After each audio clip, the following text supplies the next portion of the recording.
মুক্তি পেতে হলে যে নামাজ কবুল হয় সেই নামাজ পড়া শিখতে হবে। সেই নামাজকে হাকিকাতুস সালাত বলে, আর সেই নামাজি ব্যক্তিকে মোমেন বলে। ওই নামাজি সম্বন্ধে হাদিসে বর্ণিত হয়েছে, আসসালাতু মিরাজুল মুমিনিন, নামাজ হয়েছে মোমেন ব্যক্তির জন্য বিরাজ। যিনি মোমেন তিনি নামাজে আল্লাহর সাথে সাক্ষাৎ করেন, আল্লাহর দিদার লাভ করে দেন। পরিষ্কার না? পরিষ্কার না? আমরা তো মোমেনের ট্রেনিং নেই,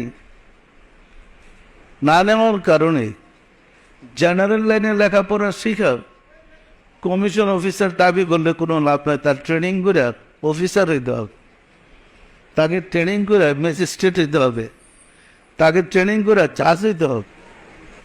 ওই স্পেশাল কোর্স না করা পর্যন্ত জেনারেল পাস করে সেরা কমিশন অফিসার বা বিভিন্ন র্যাঙ্কের পদবীর কর্মকর্তা দাবি করলে এটা হবে চরম ভুল।